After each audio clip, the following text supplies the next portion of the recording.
Dear human rights defenders, Gwangju Prize for Human Rights laureates, fellow journalists in Gwangju, Korea, in wider world, especially in Asia.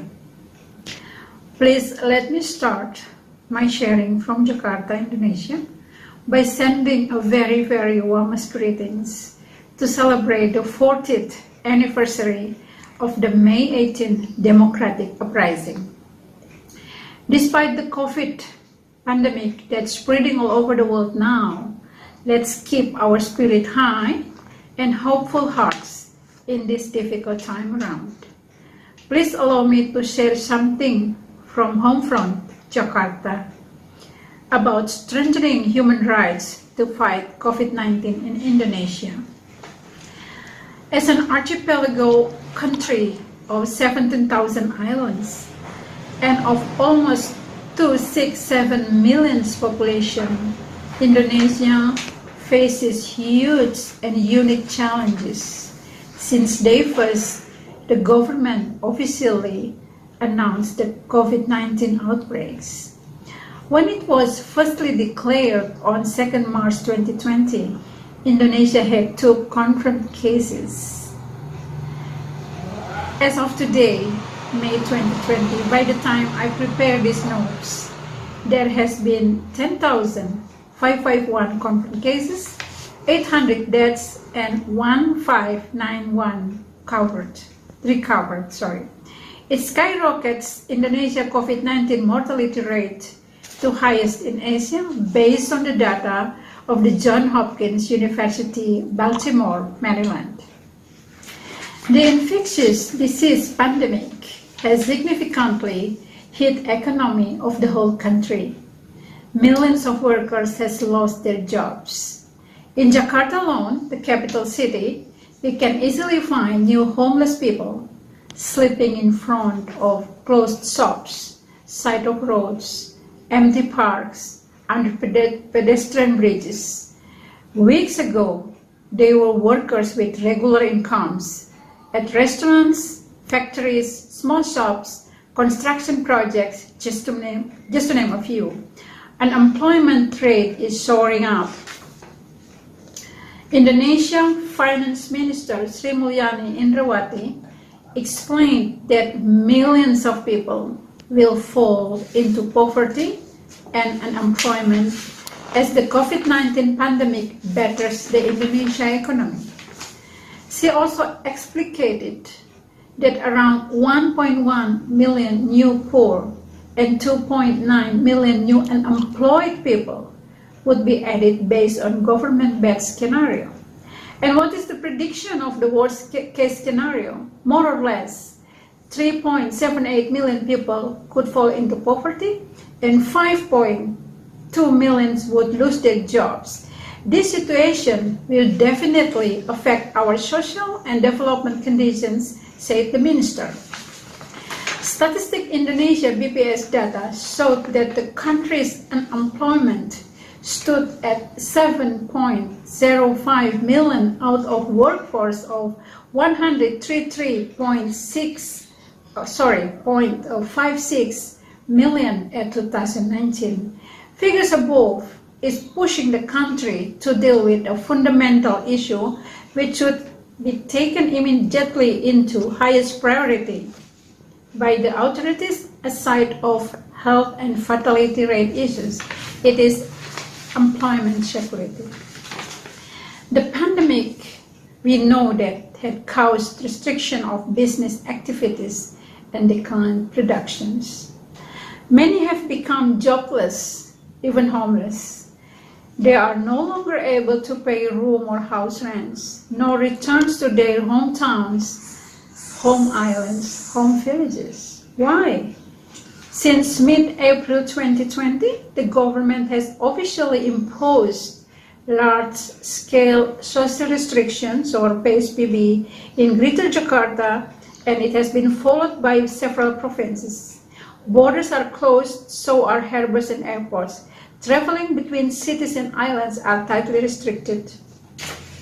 The government has established various policies to deal with the outbreaks. However, Referring to the brief released by Indonesian Human Rights Defenders Coalition, or HRDC, the country is still taking actions that are detrimental to the community, especially farmers and environmental human rights defenders. According to the coalition, instead of protecting the community, medical personnel are at forefront, suppressing the spread of the epidemic and number of COVID-19 victims. The government and the other security actors forcibly repressed peaceful actions by farmer and environmental fighters. I mention this as one of the example cases human rights defenders are facing during the pandemic.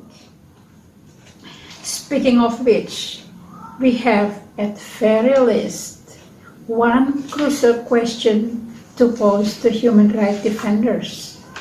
What role should they play during this humanitarian crisis? In my humble take, in Indonesia, they must firmly remind government and leaders time after time to act as early as possible, stay transparent in public communication, and take priorities in the most pressing problems. The government here, and I believe in many countries in the world, has expanded powers in the name of pandemic emergency.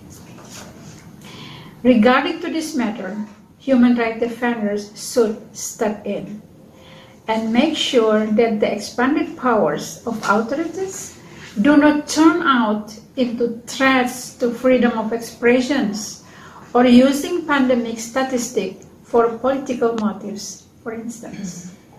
Indonesian media and human rights defenders works together to promote public rights and openness and transparency of either pandemic data or its effect on the economy and humanitarian crisis.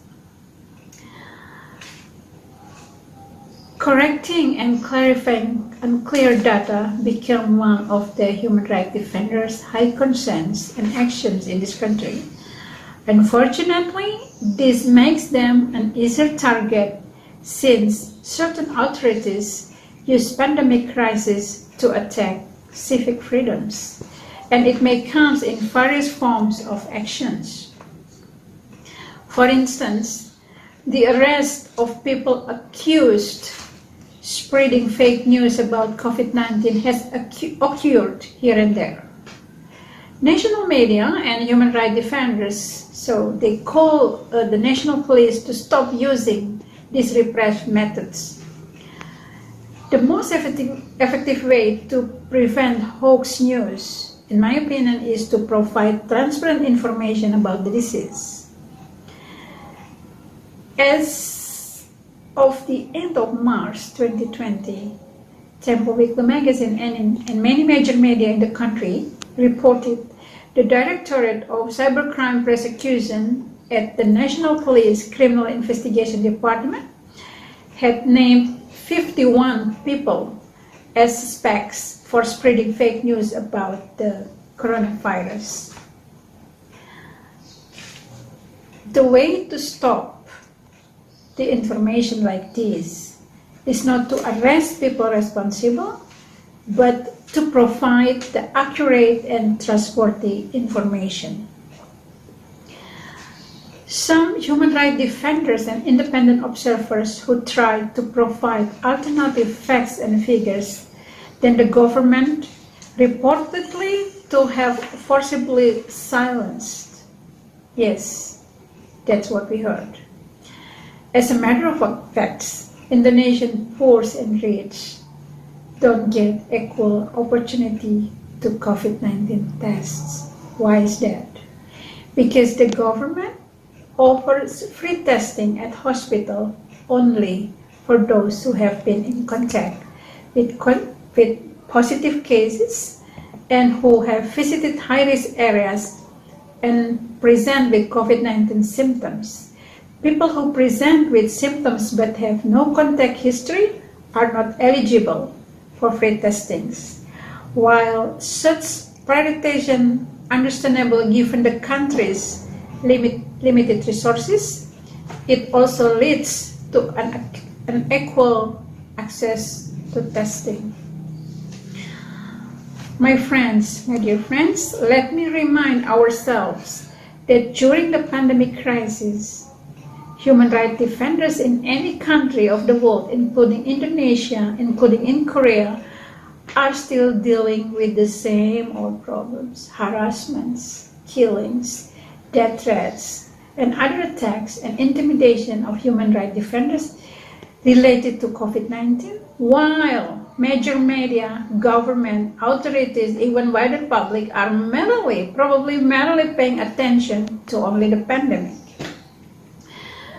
If I may humbly call, our issue here is not only to strengthen the human rights defenders to fight COVID-19 in Indonesia and in any part of the world, but also it is very important to strengthen protection for human rights defenders in doing their tasks and services in the pandemic crisis all over the world. I would like once again to send my warmest greetings from Jakarta, Indonesia, to Gwangju for the 40th anniversary of the May 19 Democratic Uprising in May. All the best, and in solidarity we stand. Thank you for having me.